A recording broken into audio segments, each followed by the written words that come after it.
السلام عليكم ورحمة الله وبركاته. أهلا بيكم في قناتكم استاد كورة. هنسمع دلوقتي الكابتن شبانة ومقدمة رائعة وتعليقه على مباراة الزمالك ونهضة بركان.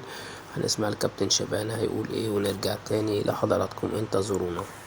النهارده ابدا بالحدث الابرز والاهم.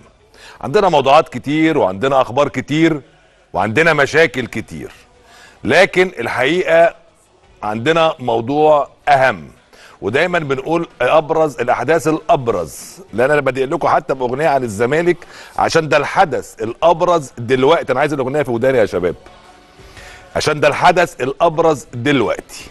الزمالك في واحدة من أهم المراحل بالنسبة له في السنين الأخيرة، لأن الزمالك يحتاج إلى انتصار. عارف أنت لما بتبقى محتاج انتعاشة، محتاج حاجة تفوقك، محتاج حاجة تديلك، محتاج حاجة تشدك، الزمالك محتاج كده. الزمالك الآن في مرحلة كل المهتمين بكرة القدم المصرية أو اللي بيحبوا كرة القدم المصرية، مش بس الزملكاوية، لازم يساندوا نادي الزمالك في هذه المرحلة.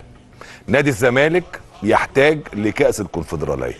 نادي الزمالك المحنة اللي هو بيحاول يقوم منها ما حدث للزمالك في السنة الأخيرة، والمحنة اللي بيحاول يقوم منها جزء كبير من الفوقان له كأس الكونفدرالية.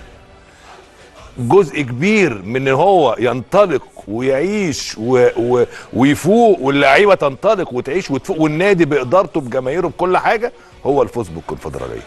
عشان كده نادي الزمالك لعيبته لازم تفهم ان عندها مرحله مهمه جدا، عندها احتياج ضخم جدا، عندها رغبه لازم تبقى موجوده في الملعب كبيره جدا في مدينه بركان في المغرب.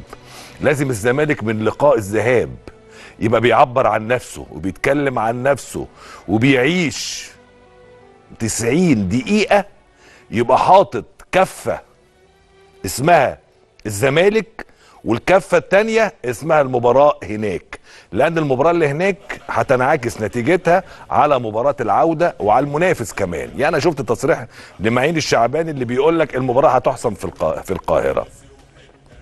يعني هو عامل حساب كبير للزمالك، التصريح ده مهم جدا. عامل حساب كبير للزمالك، هو بيقول انا مش ضامن اكسب الزمالك في المغرب.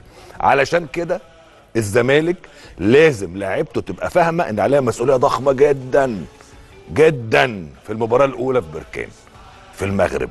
وهقول لك على حاجه، احنا بنقعد نقول منافس قوي، احنا بنقعد نقول منافس عنيد، احنا بنقعد نقول منافس له خبرات لانه كسب كونفدراليه قبل كده، بنقعد نقول منافس احنا واجهناه فاينل قبل كده وكسبنا واحد هناك وخسرنا خسرنا واحد هناك وكسبنا واحد هنا وضربات جزاء.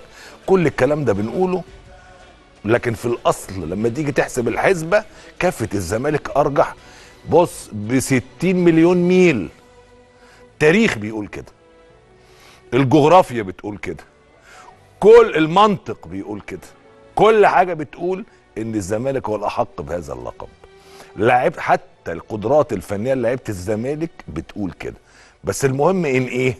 ان ارادوا الزمالك، ان اراد لعيبه الزمالك، ان اراد نجوم الزمالك، لازم تنزل الماتش. مش مجرد ماتش ولا مجرد لقب، ده انت لازم تنزل الماتش وقدام عينيك، انا بقول لعيبه الزمالك، قدام عينيك تاريخ عظيم، قدام عينيك نجوم كبار، رموز في الكرة المصرية مش هيتهزوا لغاية ما الأرض دي تروح، ربنا تعود لخالقها. رموز في نادي الزمالك صنعوا انتصارات ضخمة جدا، وحانت لحظة ان انتوا تكونوا امتداد ليهم بهذا اللقب. لازم تبقى حاطط قدام عينيك جمهور عظيم، وانت بتخسر من سموحة بيسقف لك، وبيسقف لك عشان يقول لك انت خسران، وفي نفس اللحظة انا كجمهور بقفل الصفحة وبفتح صفحة نهضة بركان. فركز مع نهضة بركان، انسى اي حاجة. هذه الجماهير اللي بالملايين اللي صنعت يعني سلوجانز وشعارات، منها الزمالك قادم، الزمالك لن يموت، الزمالك سيبقى، كلها شعارات بتدل على ان الجمهور، هذا الجمهور لا ييأس ابدا، ويحتاج دائما ان اللعيبه تبقى حاطه الجمهور ده قدام عينيها.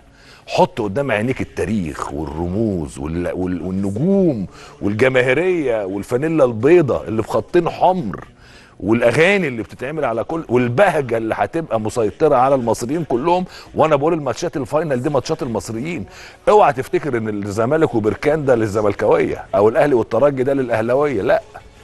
شويه ناس هتتعامل كده يقول لك لا لا لا لا انا مش بتاع لا بيمثلش مصر، ده بيمثل نفسه، لا لا لا، ده كل ده كلام هاك، سيبك حطه كده على جنب. يعني دايما الكلام اللي تلاقيه بيمشي في السكك دي تعرف ان اللي بيقوله موتور مش فاهم. سيب الدنيا تفهمه، ده حطه على جنب. لكن الاغلبيه الناضجه اللي فاهمه عارفه ان الصالح العام للكوره المصريه ان الزمالك يكسب الكونفدراليه، وان الاهلي يكسب دوري الابطال، ويبقى عندك القطبين بتوعك هم بطلي افريقيا. وكل ده انعكاس على الكوره المصريه وعلى الدوري المصري وعلى المنتخب المصري وعلى النجاح المصري وعلى كل حاجه. فلعيبه الزمالك عليهم مسؤوليه كبيره، يا تبقى قدها وتكمل وتبقى قد القميص الابيض اللي انت شايله التقيل ده اللي انت شايله، يا تبقى مش قده، ده كلام تاني. ان شاء الله هنبقى قدها ان شاء الله. الزمالك يلعب مباراته يوم الاحد وهو عنده قدره ان يتخطى بنتيجه باذن الله تبقى ايجابيه، ونحتفل بالزمالك بعد مباراه الذهاب، ونبتدي نجهز لمباراه العوده حتى ياتي اليوم المباراه العوده، ونحتفل جميعا بالكاس الزملكاوي الابيض. ورجعنا لكم تاني، وطبعا بعد سمعنا تعليق الكابتن محمد شبانة ومقدمته على مباراة الزمالك ونهضة بركان. طبعا الكابتن شبانة قال طبعا ان الزمالك هو الأقدر، والتاريخ بيقول ان الزمالك هو اللي يكسب الكونفدرالية. لكن انا بختلف مع الكابتن شبانة، في كرة القدم مبقاش في حاجة اسمها فريق عريق ولا فريق تاريخ. دلوقتي باللي بيلعب في الملعب اقدر، واللي بيلعب احسن. ودلوقتي الفرقة كلها تطورت، الفرقة حتى الصغيرة. فالمباراة تبقى صعبة جدا عند الزمالك هو نهضة بركان. فطبعا هتبقى المباراة الأولى حضراتكم عارفين هتبقى في المغرب، والمباراة التانية في القاهرة.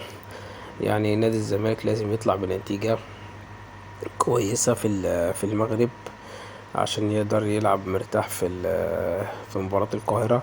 وانا بشوف ان اسوأ نتيجة بتبقى بره للفرق المصرية هي نتيجة 0-0، لان انت لو تعادلت هناك بدون اهداف الفريق طبعا لو جه هنا وجاب فيك هدف والمباراة خلصت 1-1 او 2-2 خلاص انت خسرت البطولة. فيا ريت الزمالك يقدر يسجل هدف، لان هدف هيبقى ليه يعني هيأثر في المباراة اللي في القاهرة. فلو جاب جون يبقى افضل نتيجة، حتى لو الزمالك تعادل بس تعادل باهداف بتبقى افضل لنادي الزمالك. فيا ريت يعني نشوف مباراة كويسة بين الفريقين، واحنا طبعا بنتمنى ان نادي الزمالك يكسب البطولة، لكن هيبان في المباراة مين الاقدر بالفوز. والمباراة تبقى صعبة على الفريقين، ونتمنى التوفيق لنادي الزمالك. وما تنسوناش يعني بعد ما سمعتوا كلام محمد شبانة تقولوا لنا تعليقكم في الكومنتات، هل الزمالك اللي هيكسب البطولة ولا نهضة بركان؟ ما تنسوش تكتبوا لنا تعليقكم لان كلامكم ورأيكم يهمنا.